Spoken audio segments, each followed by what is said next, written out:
He's back from playing with his girlfriend. It's Dan the man.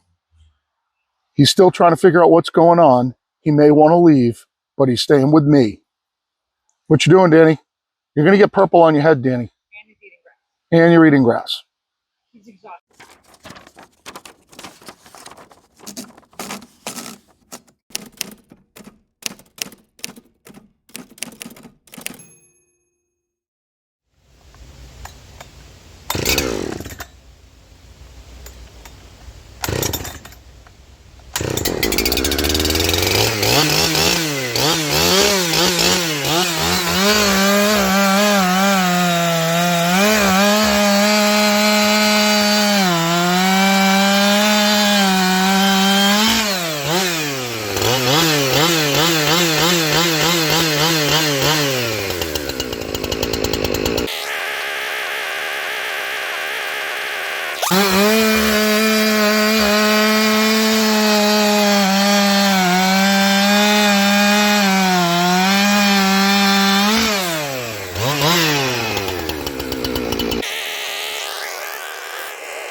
Like the rapper Humpty Hump once said,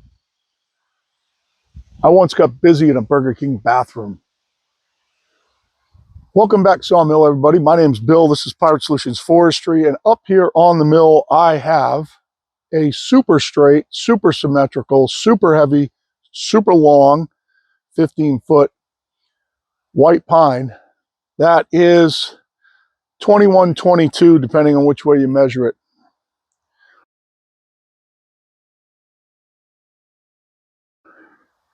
And it's a teeny, about 1 inch smaller on the small ends, so 20 by 21. If you guys don't know, the biggest square that you can fit into a circle is 70% of the diameter of the circle, which means I can't get a 16-inch canth out of this, which is what I would need to get 4 8x8s out of it. The good part is I can have Wayne on the corner. Because I have to cut the angle on the top, the 4-pitch angle, if I can blast this into a 16 1/8 inch cant square and split it in half and split it in half, I'll have Wayne on each board on one corner. And when I cut my 4-pitch on, I can take that off. What that also means is that I can get 4 of my top plates out of this. And what I will end up doing is taking the one top plate that I've already cut, and I'll split that in half into 2 4x8s for rafters. That'll get me to 4 rafters out of the 14, and all 4 of my top plates will come out of this log right here. It's going to be heavy. It's going to be a challenge for my hydraulics probably to turn it. We're going to see. I've gotten pretty good at using the clamp in conjunction with the turner, so I think we'll be able to manage. The good part about this is it's so close, there's no extra material in this. So it's literally a top cut, spin it, a side cut, spin it, a width cut, spin it, a top cut, spin it, cut it in half, cut it in half. So on a big log like this, kind of best case scenario. And then we can pull the whole thing off at one time. I'll move that one top plate that's over there out of the way, and then we'll put these over there. So let's see how this Silvertip Turbo 7 deals with this log. All right, well, it's not going to cut itself. I did just get some good news that I will share with you guys in the outro. Let's start cutting this thing apart. Cross your fingers, hope this works. I can get away with, I think it's 2 about 2 5/8 of an inch for that 4-pitch. I believe at 8 inches, it's 2 2/3 of an inch. So somewhere around 2 5/8 of wane on the corners. That's it. That's all that it is. Now, it doesn't really matter, guys. If there's a little more wane on there, it's okay. It's just still going to be perfectly fine. The way that I have it mapped out, it's just going to be right on the corner of each one. So let's hope that there's not too many bumps and crooks in this log that it ruins it. This cut, I think, is the most dangerous one, but we'll have to see. So let's get cutting it and see how this Silvertip Turbo 7 deals with this thing. I will say this, it will be dull at the end of this. So let's come up to my line here. Just gonna cheat like just outside my lines. Just gonna call that 18 3/4. Let's cut it right there.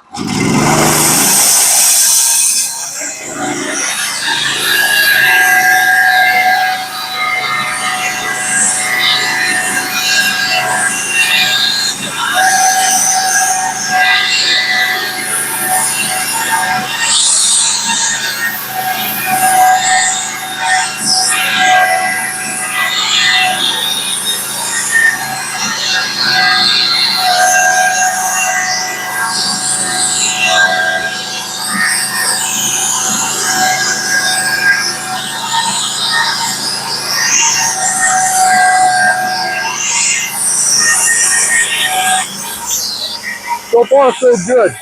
I was a little worried about there's like a little swoop in this end of the log down here. I was a little worried about that. Looks like we did okay.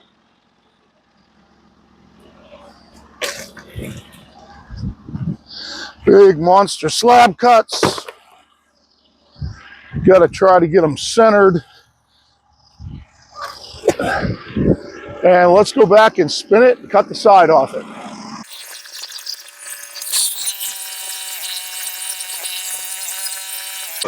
I'm going to leave it right on the roller, and let's come right to our line here. Yeah, we'll just call it 19. It's going to be close.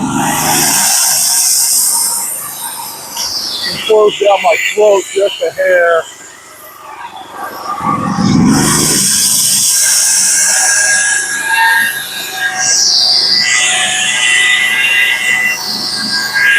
Good thing about cutting a log this big is I don't have to worry about putting my socks down until the very end when I cut it in half. The pant's going to be higher than my socks though.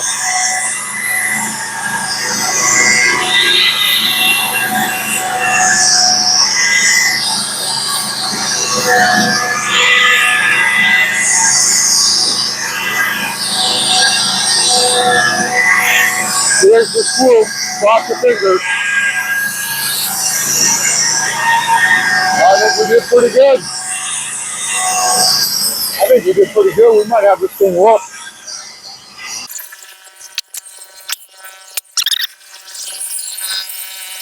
The turner has no problem turning this even with the RPMs being down. Now make sure you put your toe board down. Let's get a clamp. You probably don't even need to clamp it at this point. All right, we're going to come right through 16 1/8. That leaves us just enough room for a kerf to split it in half. Whoops. Okay.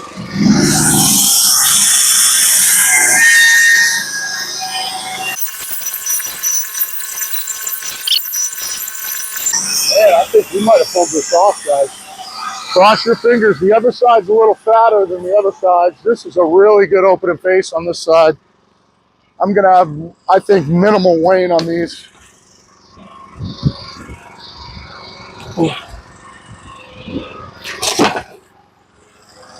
Well, let's spin it, cut it at 16 1/8, and then we'll split it in half, split it in half.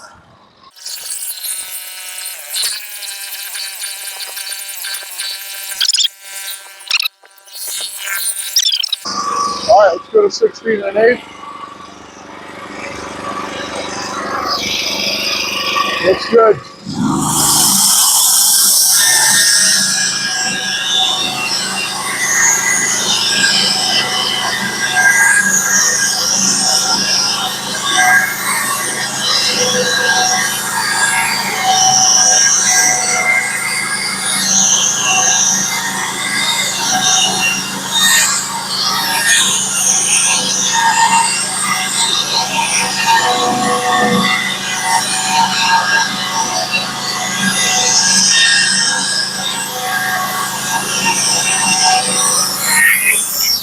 Man, that cut out way better than I expected.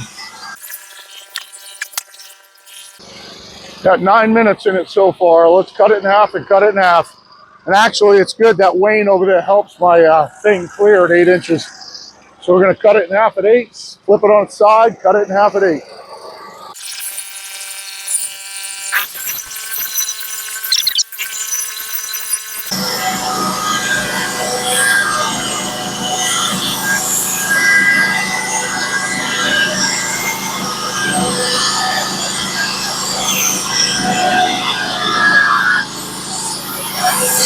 It just took a pretty good dip there.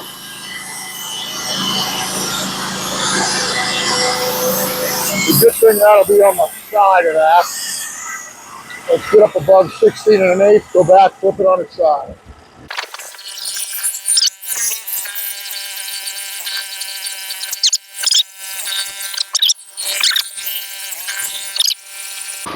Let's keep nice even feed pressure on it this time.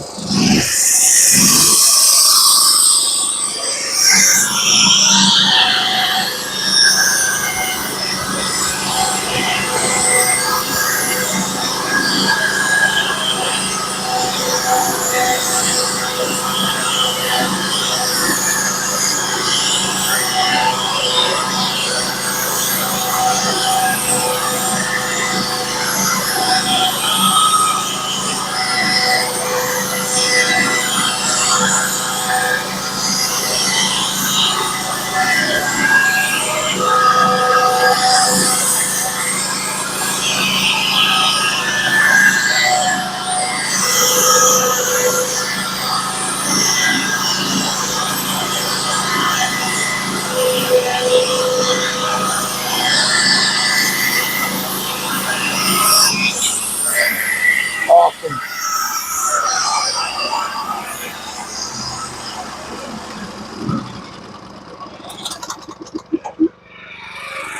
Let's go ahead, back the clamp out. We'll stick it up on the toe board and come back and get it later.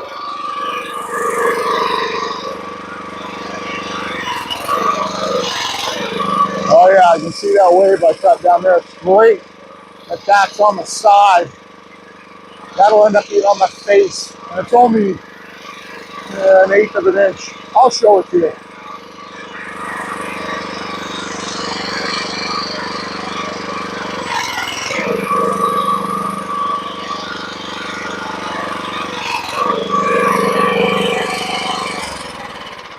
So total time to process that log was it 12 minutes? 12 minutes total? I realized there wasn't a ton of cuts. Now, so you can see where the wane is on the outside of those two. So that will get the 4-pitch angle cut on it. And that 4-pitch angle will go from 0 down like 2 5/8. And then same thing over there. And then same thing on the bottom corner and on the bottom corner. And it'll get rid of all that wane. If you look down kind of where my finger is, you can see the one little wave it cut there. Just a little dinky wave. In all honesty, that Silvertip Turbo 7 cut better than I thought it was gonna. So I don't know if you can see down the side, but it cut nice and flat. And that one line right there, it cut really well. So looks like top plates are done. There was a teeny little bit of tension in that log, but nothing serious. These are gonna work out great for top plates for the rafters to sit on. And let's do an outro and I'll tell you my good news. So I guess the only good takeaway there is to pick a log that is going to work for the application and know what you can, where you can cheat and where you can't. I will say this, guys, you know, when you cut a log like that, 15 feet long, that big, It really is a testament to that mill, running only 18 horsepower, being able to process a log like that in 12 minutes. Now I realize, so what would it have taken me? Let's say that I was going to mill all 1x8s, right? What would it have taken me to rip through? It would have been about 12 per. Can't. Well, you could have just gone right down through it. What would it have taken me to process that whole thing? Another 10 minutes maybe? So let's say you could have processed that whole log into 1x8s with just those jacket cuts in 20 minutes with 18 horsepower, cut it full width at 16. You'd have to do one offload at 8 inches down. So that'd probably take you 5 minutes. So maybe 20, 22 minutes, something like that. That's pretty good. That mill's doing good. I do have to figure out, I gotta pull all this stuff off the carb on my hydraulic engine and figure out why it won't stay throttled up. The spring's pulling it back. And I'm sure that just the mechanism loosened up a little bit, but still, you'd still think there'd be something in there that I can use to tension it a little bit, or I'm gonna have to get a weaker spring, one of the two. So my good news is that my truck's done. Kyle McKerney finished up my truck. We are going to run to get it first thing tomorrow morning. I am going to look into the inspection laws and maybe go and get it inspected right away, since there's nothing wrong with it. Now that that exhaust manifold is fixed. Total cost on it, he did me right.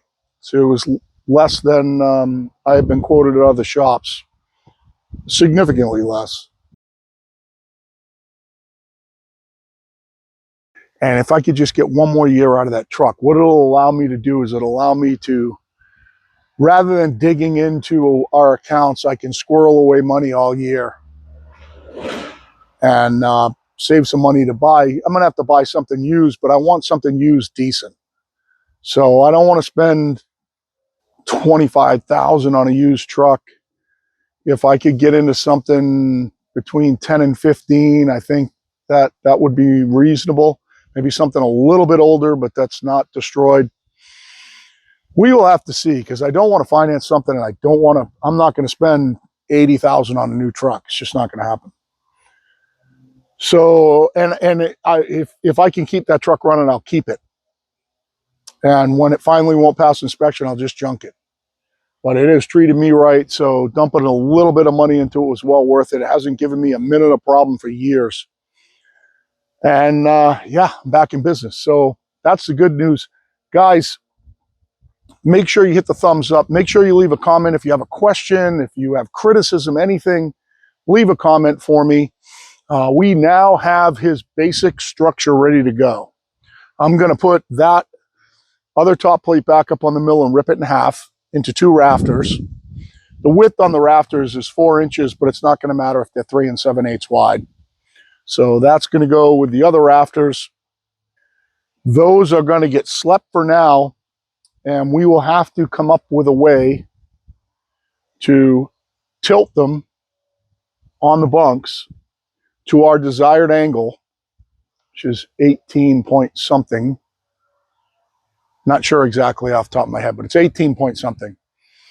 And we'll grip them and we'll rip the top plate angle on them, the 4-pitch on all 4 of them. That's going to be a whole video in itself. And then he will be ready to come get at least this portion of it while we finish cutting him rafters. And we need to cut 2x4s for purlins. And those aren't as critical. Those can almost be anything divisible by 2.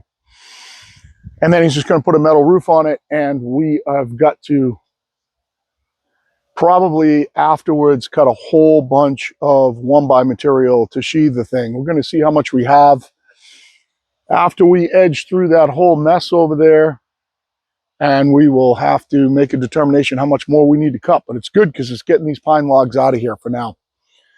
I do have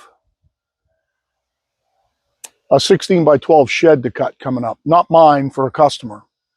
He just shot me a text and said he's ready to go on it. So I don't know what his ability to draw that's going to be. So we might have to put that pen to paper on that one and actually draw it out so we know exactly what to cut for a cut list.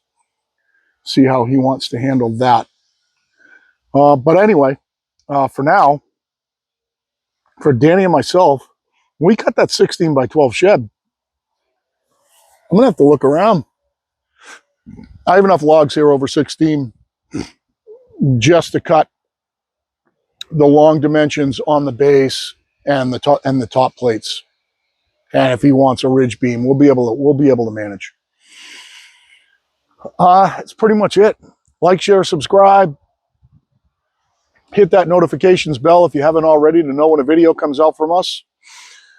Danny is sitting over here.